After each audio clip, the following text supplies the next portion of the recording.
ചടങ്ങ് നടന്നിരുന്ന സ്ഥലത്തുനിന്ന് ഹാൻ തിരിച്ച് അവളുടെ ഫ്ലാറ്റിലേക്ക് പോകുന്നതും കാണിച്ചാണ് ഈ എപ്പിസോഡ് തുടങ്ങുന്നത്. അവള് സേഫ് ആയിട്ട് എത്തുന്നില്ലെന്ന് ഉറപ്പിക്കാൻ പിന്നാലെ സിയോക്കും ഉണ്ട്. ഹാൻ കയറി പോയതിനു ശേഷം സംസാരിക്കാനുണ്ടെന്നും പറഞ്ഞവൻ ദോയൂണിനെ വിളിക്കുമെങ്കിലും അവൻ കോള് കട്ട് ചെയ്യും. ഹാൻ ആണെങ്കിൽ വീട്ടിലെത്തിയിട്ടും ഹീറോ തന്റെ പാരന്റ്സിന്റെ മരണത്തെ പറ്റി ചോദിച്ചതാണ് അവളുടെ മനസ്സിലുണ്ടാവുക. സീൻ അവിടെ കട്ട് ചെയ്ത പാർക്കിനെ മീറ്റ് ചെയ്യാൻ വന്നേക്കുന്ന ഓപ്ഷൻ ഹൗസിലെ മാനേജറിനെയാണ് കാണിക്കുന്നത്. സ്റ്റില്ലറിന്റെ ആ ഡ്രോയിങ്ങിന് വേണ്ടി തന്നെയാണ് മാനേജറും വന്നിട്ടുണ്ടാവുക. ഞാനത് ഹാനിന് കൊടുക്കാതെ തനിക്ക് തന്ന ഹാന്റെ ജോലി പോകില്ലെന്ന് ചോദിക്കുമ്പോൾ അല്ലെങ്കിൽ അവളുടെ പണി പോവും, ഇപ്പൊ തന്നെ പോലീസ് കേസിലൊക്കെ പെട്ടെടുക്കാണെന്ന് മാനേജർ പറയുന്നതിനിടെ ഹാൻ വരാണങ്ങോട്ട്. ഈ ടൈം എന്റെ അടുത്തേക്ക് ആദ്യം ഈ പ്രപ്പോസലും കൊണ്ടുവന്നത് ഹാൻ ആണെന്നും അതുകൊണ്ട് അവളെ ആദ്യം പരിഗണിക്കാന്നും പറഞ്ഞ് ഇയാളെ പുറത്താക്കുകയാണ്. ശേഷം അവരങ്ങനെ സംസാരിക്കുന്നതിനിടെ സ്റ്റോക്കിന്റെ 5%ഉം പിന്നെ ഇപ്പോഴത്തെ ഹാൻഡ് സാലറിയുടെ 2 ഇരട്ടി തരാം, എന്റെ കൂടെ നിൽക്കാൻ പറ്റുമെന്ന് പാർക്ക് ചോദിക്കുമ്പോൾ കാശ് കൊണ്ടൊന്നും എന്റെ മനസ്സ് മാറ്റാൻ പറ്റില്ല എന്ന് പറയണവള്. ഹാനിന് പിന്നെ എന്ത് ഓഫർ ചെയ്താലും സന്തോഷാവാന്ന് ചോദിച്ചു നിൽക്കുന്ന പാർക്കിനെ കാണിച്ച് കട്ട് ചെയ്ത ഹീറോ ഹാന്റെ പാരന്റ്സ് മരിച്ച ഇൻസിഡന്റിനെ പറ്റി അന്വേഷിക്കാൻ അവൾ താമസിച്ചിരുന്ന സ്ഥലത്തേക്ക് വന്നേക്കാണിപ്പോ. അങ്ങനെ അവിടെ ഉള്ളവരോടൊക്കെ അന്വേഷിച്ച് അവളുടെ വീട് കണ്ടുപിടിക്കാൻ ശ്രമിക്കുന്നതിനിടെ ദോയൂൺ അങ്ങോട്ട് വരും. അവനോട് വരാൻ പറഞ്ഞതും സിയോക്ക് തന്നെയാണ്. ഹാന്റെ പാസ്റ്റ് ഒക്കെ ഇങ്ങനെ ചെകഞ്ഞെടുക്കുന്നത് അവളെ ഒരുപാട് വിഷമിപ്പിക്കുന്നു പറയുമ്പോ അവളെ വിഷമിപ്പിക്കാതിരിക്കാനാണ് ഇതൊന്നും അവൾ അറിയാതെ ചെയ്യുന്നത്. പിന്നെ നിനക്കറിയാവുന്നത് പറയുകയാണെങ്കിൽ എനിക്കും ഇത്ര ബുദ്ധിമുട്ടുണ്ടാവില്ല എന്ന് കേട്ട് ദോയൂൺ ഹീറോനെ അവിടെയുള്ള അവന്റെ വീട്ടിലേക്ക് കൊണ്ടുപോവാണ്. ചെറുപ്പം തൊട്ടേ ദോയൂണും ഹാനും നെയ്ബേഴ്സ് ആയിരുന്നു. അണ്ടർ വാട്ടർ ഫോട്ടോഗ്രാഫി ചെയ്യുമ്പോൾ യൂസ് ചെയ്യുന്ന സാധനങ്ങളൊക്കെ ശ്രദ്ധിക്കുകയാണ് സിയോക്ക് ഇന്നേരം. ഇതിനിടയ്ക്കാണ് ദോയൂൺ ഹാന്റെ ഫ്ലാഷ് ബാക്ക് പറയാ. ഹാന്റെ അച്ഛൻ സാധാരണ ഒരു ആർട്ടിസ്റ്റ് ആയിരുന്നു, പാവപ്പെട്ടവരായിരുന്നു. അതുകൊണ്ട് തന്നെ അവളുടെ അച്ഛന് കുറെ ലോണും പലിശക്കെടുക്കലൊക്കെ ഉണ്ടായി. ഒരു ദിവസം ക്യാഷ് തിരികെ കൊടുക്കാൻ പറഞ്ഞു വന്നവന്മാര് അയൺ ബോക്സ് വെച്ച് ഹാന്റെ പുറം പൊള്ളിച്ചിട്ടാണ് അവരുടെ ദേഷ്യം തീർത്തിട്ടുണ്ടാവുക. പക്ഷെ ഒന്ന് കരയുക പോലും ചെയ്യാതെ ആ വേദന എല്ലാം അവള് കടിച്ചമർത്തി. അത് കഴിഞ്ഞ ഉടനെയാണ് ആ ഫയർ ആക്സിഡന്റ് ഉണ്ടായത്. വിഷമം കൊണ്ട് അവളുടെ അച്ഛൻ ചെയ്തതാവണം. ഹാൻ അതിൽ നിന്ന് രക്ഷപ്പെട്ടെങ്കിലും ചത്ത പോലെയാണ് ജീവിച്ചിരുന്നെന്ന് പറയുന്നതായിട്ട് സിയോക്കിനും വിഷമാവുന്നുണ്ട്. ശേഷം അവരങ്ങനെ സംസാരിക്കുന്നതിനിടെ ദോയൂണിന് അവളോട് ശരിക്കും ഫ്രണ്ടിനോടുള്ള സ്നേഹമാണോ അതോ പ്രേമമാണോ എന്നൊക്കെ ചോദിക്കുമ്പോൾ ദോയൂണിന് പിന്നെയും ദേഷ്യം വരും. തനിക്കെല്ലാം അറിയാന്നുള്ള രീതിക്ക് എന്നോട് സംസാരിക്കണ്ട, ഞങ്ങളുടെ റിലേഷൻഷിപ്പ് അങ്ങനെ ലേബൽ കൊടുക്കേണ്ട ആവശ്യമൊന്നും തനിക്കില്ല എന്നും പറഞ്ഞു പോവാണവൻ. അവിടെ സീൻ കട്ടായി ഹാനും മാഡവും തമ്മിൽ സംസാരിക്കുന്നതാണ് കാണിക്കുന്നത്. സ്റ്റില്ലറിന്റെ ആ പീസ് നമുക്ക് എന്തായാലും കിട്ടുന്ന അവള് പറയുമ്പോൾ മാഡത്തിനും അത് ഭയങ്കര സന്തോഷമാവാണ്. ശേഷം ഹാനിനെ പറഞ്ഞയച്ച് അവര് വീണ്ടും ഓഫീസിനകത്തെ സീക്രട്ട് റൂമിലേക്ക് പോകുന്നതാണ് കാണിക്കുന്നത്. അങ്ങനെ പാട്ടൊക്കെ പാടി അതും നോക്കി നിന്ന് ആസ്വദിക്കായിരിക്കും. വീണ്ടും കട്ട് ചെയ്ത് ഹാന്റെ ആ ഫ്രണ്ട് ചേച്ചി ജാസിനെയാണ് കാണിക്കുന്നുണ്ടാവുക. സിയോക്ക് വന്നൊരു ഡ്രിങ്ക് പറയുമ്പോ ഞാനും കൂടെ ജോയിൻ ചെയ്യാന്ന് അവര് പറയും. ഹാനിനെ കുറിച്ച് ഒരുവിധം കാര്യങ്ങൾ പറഞ്ഞിട്ടുണ്ടാവുമല്ലോ. ഞാൻ കോളേജിൽ അവളുടെ സീനിയർ ആയിരുന്നു. ഞങ്ങൾ ക്ലോസ് ആണെങ്കിലും അവൾ അങ്ങനെ എല്ലാം തുറന്നു പറയുന്ന ടൈപ്പ് അല്ല. അതുകൊണ്ടായിരിക്കും എല്ലാവരും അവളെ തെറ്റിദ്ധരിക്കുന്നത്. 15 വയസ്സിൽ ഓർഫൻ ആയതാണ്. ആദ്യ ബോയ് ഫ്രണ്ട് മരിച്ചപ്പോ തൊട്ടാണ് അവൾ ഇങ്ങനെ മെഡിസിൻസ് എടുക്കാനൊക്കെ തുടങ്ങിയതെന്ന് പറയണമെന്നിട്ട്. ശേഷം സിയോക്ക് അവിടെ നിന്ന് ഇറങ്ങി കിംചുളിന്റെ ഫ്ലാറ്റിലേക്കാണ് പോവാ. അവിടെ ഇരുന്ന് കിംചുള് ചെയ്തിരുന്ന പോലെ ഹാൻ അവളുടെ ഫ്ലാറ്റിലിരുന്ന് സംസാരിക്കുന്നതൊക്കെ കേട്ടോണ്ടിരിക്കുകയായിരിക്കും. ഇന്നേരം അവിടെ ദോയൂൺ വന്നിട്ടുണ്ടായിരുന്നു. നീ ഓക്കെ ആണോ? ഞാൻ ദോഹയും നിന്റെ ഒപ്പം വന്ന് നിക്കണോന്ന് ചോദിക്കുമ്പോ രാത്രി ഉറങ്ങാനൊന്നും പറ്റുന്നില്ല, പക്ഷെ ഒട്ടും പറ്റാതാവുമ്പോ ഞാൻ പറയാം.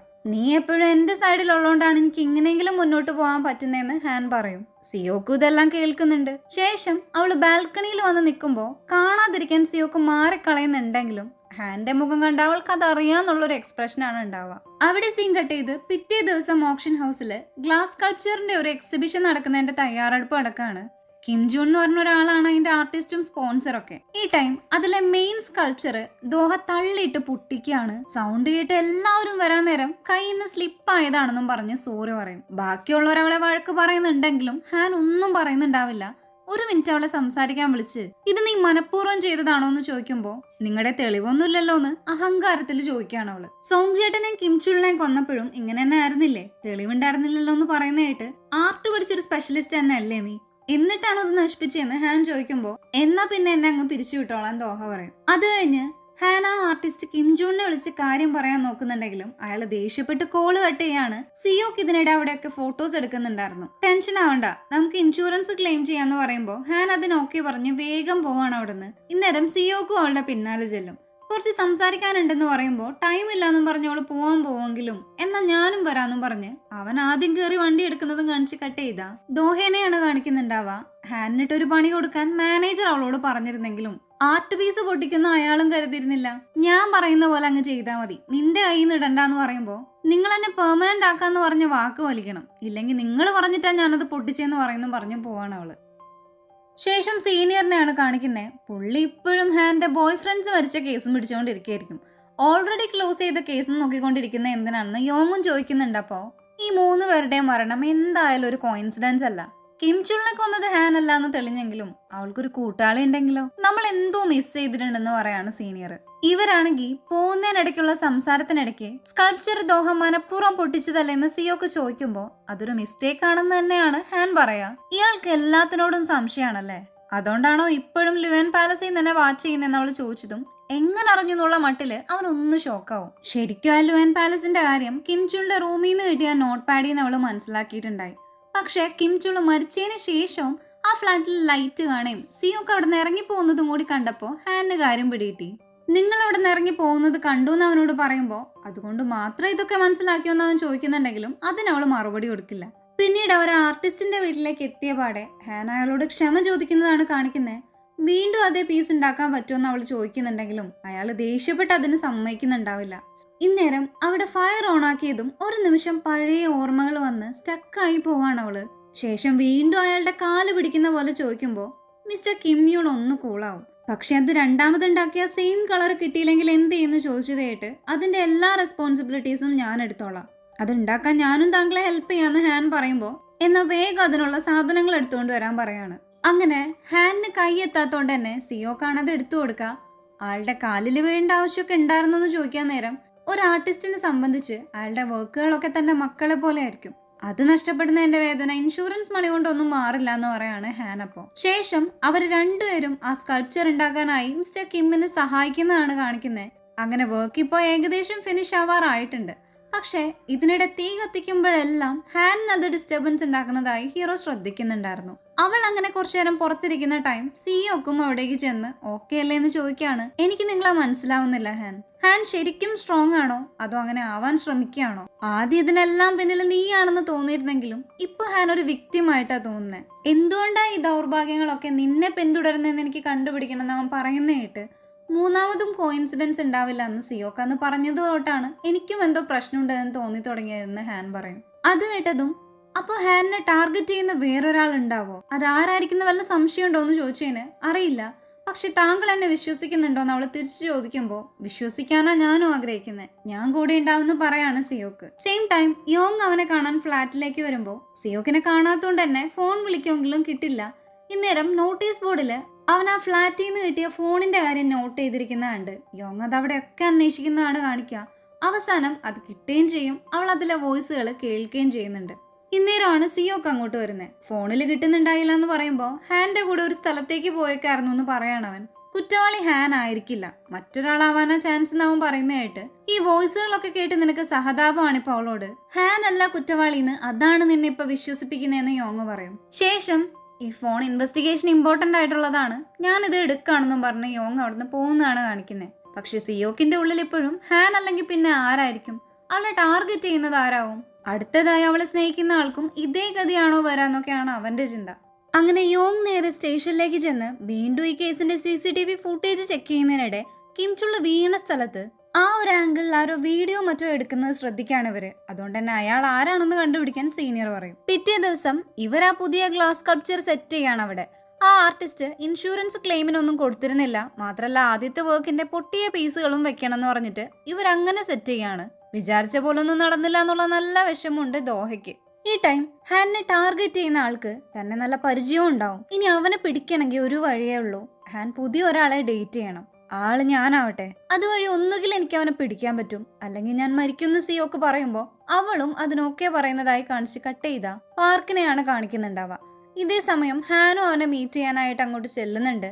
തന്റെ ക്ഷണം സ്വീകരിച്ച് ഹാൻ വീട്ടിലേക്ക് വന്നത് ഒരുപാട് സന്തോഷമായി എന്ന് പാർക്ക് പറയുന്നതിനിടയ്ക്കാണ് ഹാൻ ഒറ്റയ്ക്കല്ലെന്നും പറഞ്ഞ് സിയോക്ക് അങ്ങോട്ട് വരാം. അതോടെ പാർക്കിന്റെ മുഖം അങ്ങ് മാറും. ശേഷം ഇവര് രണ്ടുപേരും പരിചയപ്പെടുന്നതിനിടെ പാർക്ക് ലെഫ്റ്റ് ഹാൻഡഡ് ആണെന്നൊക്കെ സിയോക്ക് ശ്രദ്ധിക്കുന്നുണ്ട്.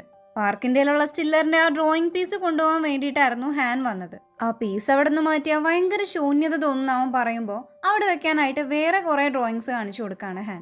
ശേഷം അവരൊരു വൈനൊക്കെ കുടിച്ച് സംസാരിക്കുന്നതിനിടെ ആർട്ട് പീസിന്റെ കാര്യവും സിയോക്ക് ഇൻഷുറൻസ് മണിക്ക് വേണ്ടി ആളുകൾ കുറ്റം ചെയ്യുന്നതും മറ്റും പറയുന്നുണ്ട്. അതിനിടെ അവിടെ ഇരിക്കുന്ന വൈൻ ബോട്ടിൽസും ശ്രദ്ധിക്കാണവൻ. അതിലൊന്നിന്റെ ലോഗോ ഹാന്റെ മൂന്നാമത്തെ ബോയ് ഫ്രണ്ടായ സോങ്ങിന്റെ റെസ്റ്റോറന്റിലെ വൈൻ്റെ ആണെന്നും ഹീറോ ഓർക്കുന്നുണ്ട്.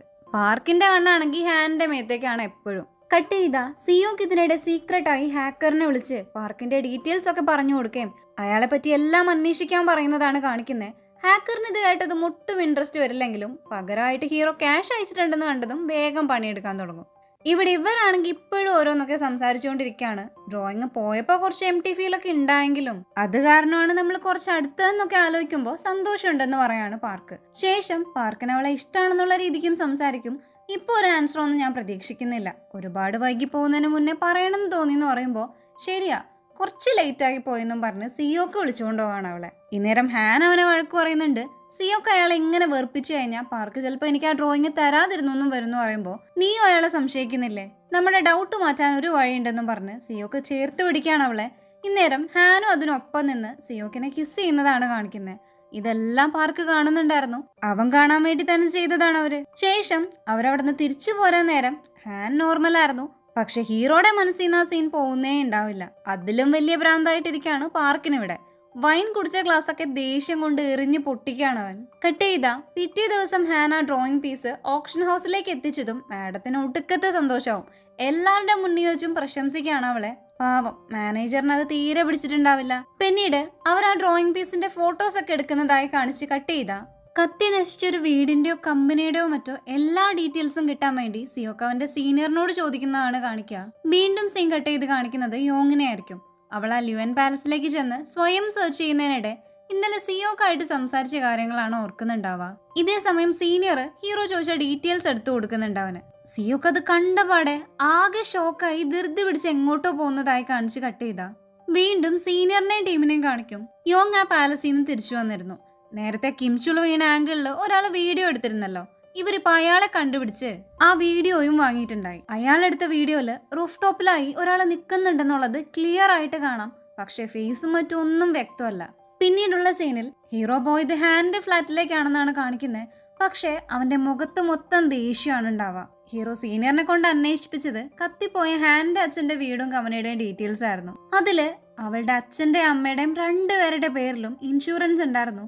അവരുടെ മരണശേഷം ആ തുക കിട്ടിയത് ഹാനോ ആണ്. അങ്ങനെ ഇതെല്ലാം സിയോക്ക് അവളോട് പറയും. ഇനി എനിക്ക് ഒരു കാര്യം കൂടി നിന്റെ അടുത്ത് നിന്ന് കേട്ടാ മതി. ആ തീ കൊളുത്തിയത് ആരാ, അത് നീയാണോ ചെയ്തതെന്ന് ചോദിക്കുമ്പോൾ ഹാൻ അത് സമ്മതിക്കാണ്.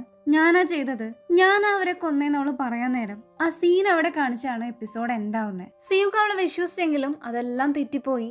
ഇനി അവളുടെ 3 ബോയ് ഫ്രണ്ട്സിന്റെ മരണത്തിന് പിന്നിലും ഹാൻ തന്നെയാണോന്നൊക്കെ നമുക്ക് അടുത്ത എപ്പിസോഡിലൂടെ കാണാം. താങ്ക്